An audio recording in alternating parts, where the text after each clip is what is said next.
Chapter 13. After a long goodbye, Theo came back to Earth. He practically ran up the stairs to the second floor, then to the balcony, where he found Ike in the front row. He slid in beside him. It was almost 5 p.m. The witness was the insurance agent who sold the $1 million policy to the Duffys just over 2 years earlier. Clifford Nance was slowly walking the agent through his dealings with the couple. He carefully made the point that two policies were purchased, one insuring the life of Miss Myra Duffy and the other for Mr. Peter Duffy. Both were for $1 million. Both policies replaced existing policies that would pay $500,000 in the event of either death. There was nothing unusual about the transaction. The agent testified it was rather typical, a married couple wisely increasing their coverage to protect each other in the event of an untimely death. Both Duffys knew exactly what they were doing and did not hesitate to upgrade their policies. By the time Clifford Nance finished with the direct examination, the $1 million payoff sounded far less suspicious. Jack Hogan threw a few punches on the cross-examination, but nothing landed. When the agent was finished, Judge Gantry decided to call it a day. Theo watched the jury file out of the courtroom as everyone waited. Then he watched the defense team huddle around Pete Duffy and offer smug smiles and a few handshakes for another productive day in court. They were very confident. Omar Cheap was not present. "I don't want to talk around here," Ike said in a low voice. "Can you run by the office?" "Sure. Now? I'm right behind you." 10 minutes later, they were in Ike's office with the door locked. Ike opened a small refrigerator on the floor behind his desk. "I have Budweiser and Sprite." "Budweiser," Theo said. Ike gave him a Sprite and popped the top off a can of Bud for himself. "Your options are limited," he said, then took a sip. "I figured. First, you can do nothing. Tomorrow is Friday, and it looks like the defense will rest by mid-afternoon. Rumors that Pete Duffy will testify and go last. The jury might even get the case by late afternoon. If you do nothing, then the jury retires to the jury room and considers its verdict. They can find him guilty or not guilty, or they can split it and not be able to reach a verdict. A hung jury." Theo knew all of this. In the past 5 years, he had watched far more trials than Ike. His uncle continued, "Second, you can go to this mysterious witness and try to convince him to come forward immediately. I'm not sure what Judge Gantry would do now if confronted with this kind of testimony. I'm sure he's never been in this position, but he's a good judge and he'll do what's right. This guy's not about to come forward. He's too scared." "Okay, that leads to your third option. You can go to the judge anyway, and without revealing the name of the witness." "I don't know his name." "But you know who he is, right?" "Right." "Do you know where he lives?" "The general area, but I don't know his address." "Do you know where he works?" "Maybe." Ike stared at him as he took another sip from the can. He swiped his lips with the back of a hand. "As I was saying, without revealing his identity, explain to the judge that a crucial witness is missing from this trial, and his absence will be likely to lead to the wrong verdict.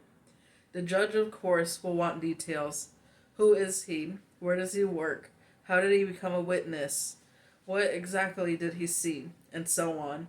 I suspect Judge Gantry will give 1,000 questions, and if you don't answer them, then he might get upset." "I don't like any of these three options," Theo said. "Nor do I." "Then what should I do, Ike?" "Leave it alone, Theo. Don't stick your nose into this mess. It's no place for a kid. It's no place for an adult. The jury is about to make the wrong decision, but based on evidence, you can't blame them. The system doesn't always work, you know. Look at all the innocent people who've been sent to death row. Look at the guilty people who get off. Mistakes happen, Theo. Leave it alone. But this mistake hasn't happened yet, and it can be prevented. I'm not sure it can be prevented. It's highly unlikely that Judge Gantry will stop a big trial that's almost over just because he hears about a potential witness. That's a stretch, Theo. It did seem unlikely, and Theo had to agree. I guess you're right. Of course I'm right, Theo. You're just a kid, but out. Okay, Ike. There was a long pause as they stared at each other, waiting for the other to speak.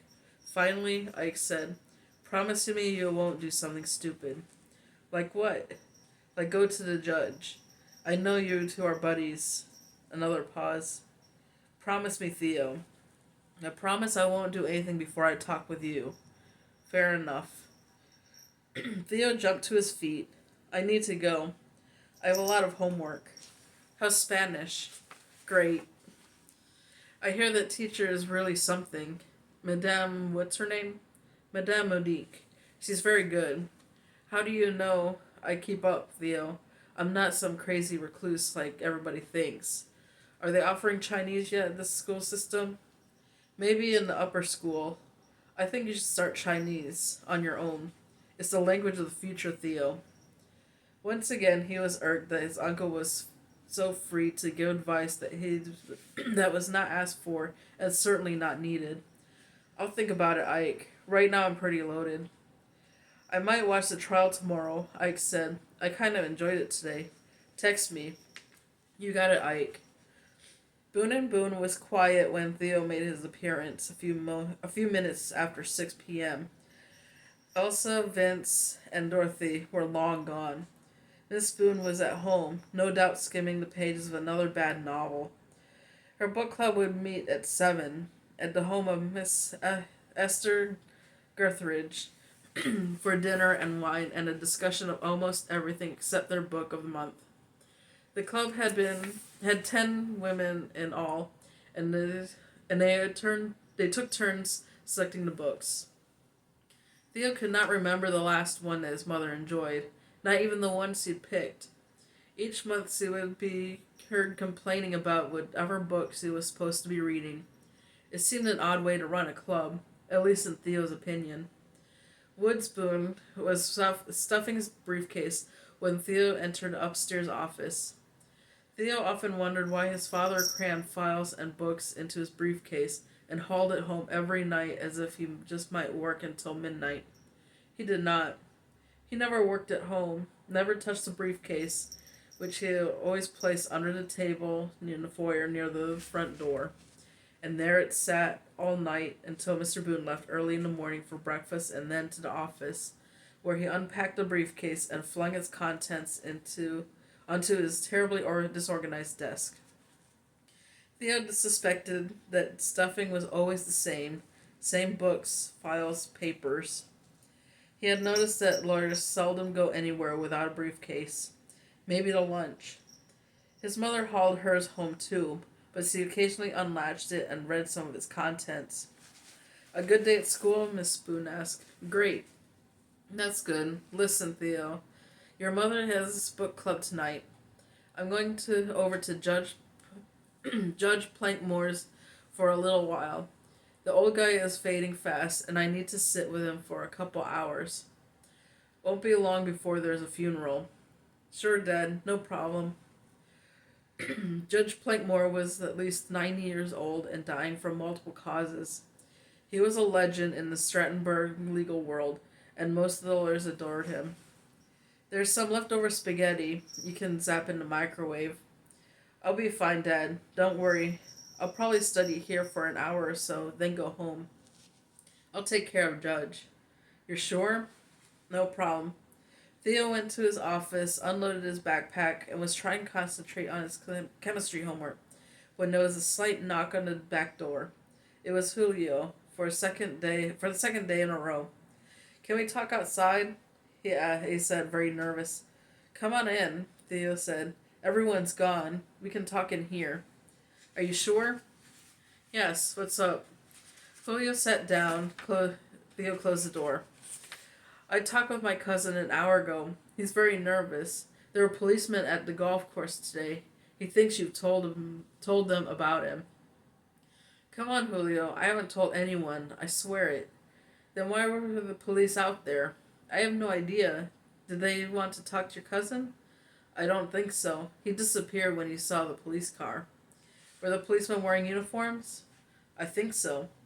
Were they driving a car that was obviously a police car? I think so. Look, Julio, I give you my word. I haven't told the police.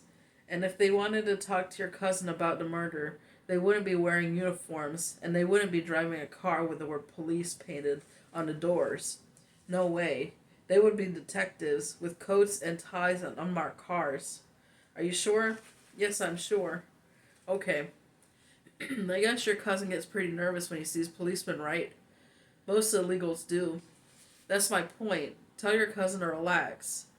Relax. It's hard to relax when you might get arrested any day of your life. Good point. Julio was still nervous, his eyes darting around the small room as if someone else might be listening. There was a long, awkward pause while each waited for the other to say something. Finally, Julio said, "There's something else." What? His hands were shaking as he unbuttoned his shirt and pulled out a clear Ziploc bag. Pulled out a clear plastic bag, a Ziploc. He laid it carefully at Theo's desk as if it were a gift he never wanted to touch again. In it were two objects, white in color, slightly worn and wadded. Golf clubs. My cousin gave me this, he said. Two golf gloves, worn by the man he saw go into the house where the lady was killed. One for the right, one for the left. The right hand is new, the left hand has been used. Theo gawked at the gloves in the bag, but couldn't move and for a moment couldn't speak. Where did he find? When the man came out of the house, he took the gloves off and put them in his golf bag. Later, on the 14th tee, he placed his gloves in the trash bucket next to the water cooler. My cousin's job is to empty the trash twice a day. He saw the man and thought it was strange he was throwing away good gloves. Did the man see him? I don't think so. If he had, I don't think he would have left the gloves behind. And this is the man who's on trial now for the murder? Yes, I believe so. My cousin's pretty sure. He saw him on television. Why did he keep the gloves? The boys out there go through the trash, looking for stuff. My cousin took the gloves, and within a couple of days he was suspicious. I guess there was a lot of gossip around the golf course, and there was talk about the dead woman.